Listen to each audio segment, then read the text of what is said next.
परमेश्वर ने जगत से ऐसा प्रेम रखा कि उसने अपना इकलौता पुत्र दे दिया, ताकि जो कोई इस पर विश्वास करे वह नाश ना हो परंतु अनंत जीवन पाए।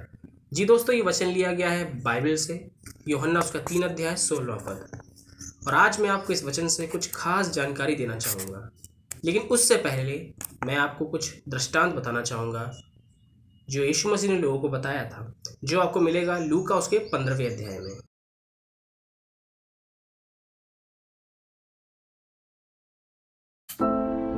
किसी मनुष्य के 2 पुत्र थे। उनमें से जो छोटा पुत्र था उसने अपने पिता से कहा, हे पिता, संपत्ति में जो भाग मेरा है वह मुझे दे दीजिए। छोटे पुत्र के कहने के अनुसार पिता ने अपनी संपत्ति अपने दोनों बेटों को बांट दिया। छोटा पुत्र अपनी संपत्ति का हिस्सा लेकर दूर देश को चला गया और अपनी सारी संपत्ति गलत कामों पर खर्च कर दिया। और ऐसा हुआ कि उस देश में अकाल पड़ गया और वह पुत्र कंगाल हो गया। उस बेटे को किसी व्यक्ति ने अपने खेतों में सूअर चराने के लिए भेज दिया। उसकी दशा इतनी खराब हो गई थी कि वह चाहता था कि उन फलियों से जिन्हें सूअर खाते थे उससे अपना पेट भरे, लेकिन उसे कोई कुछ नहीं देता था।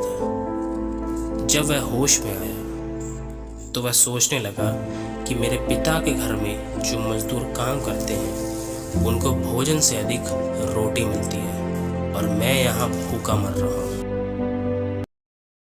आप जरा सोच के देखिए, जब वो बेटा अपने पिता के घर वापस जाएगा तो पिता उससे क्या कहेगा? क्या यह कहेगा कि जब तक तुम वह धन जो तुमने गलत कामों में खर्च कर दिया था एक एक पैसा वापस नहीं कर देते, तब तक तो अपने घर में वापस नहीं आ सकते। चलिए देखते हैं यीशु मसीह ने आगे क्या कहा। जब वह उठकर अपने पिता के घर को चल दिया, उसके पिता ने उसे दूर से देखकर तरस खाया और दौड़कर उसे गले लगाया। बेटे ने कहा कि पिताजी, मैंने पाप किया है और अब इस योग्य नहीं कि तेरा पुत्र कहलाऊं। मुझे अपने यहाँ एक मजदूर के समान रख ले।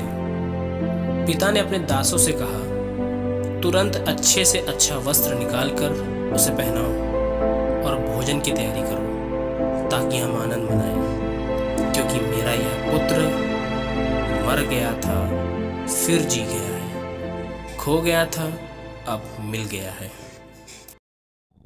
इस दृष्टांत के जैसे ही आज बहुत से लोग ऐसे हैं जो सच्चे परमेश्वर से दूर खोए हुए हैं और इस संसार के पापों में मृतक हो चुके हैं।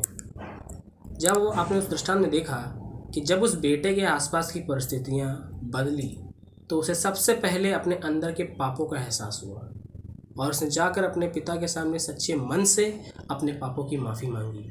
लेकिन जब हम लोगों के आसपास की परिस्थितियां बदलती हैं तब हमें पता नहीं होता कि करना क्या है।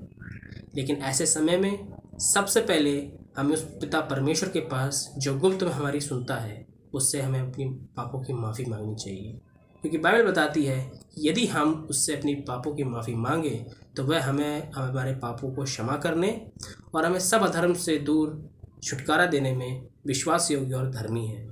इसीलिए परमेश्वर ने जगत से ऐसा प्रेम किया कि उसने अपना इकलौता पुत्र दे दिया, ताकि जो कोई इस पर विश्वास करे वह नाश ना हो परंतु अनंत जीवन पाए। Praise the Lord.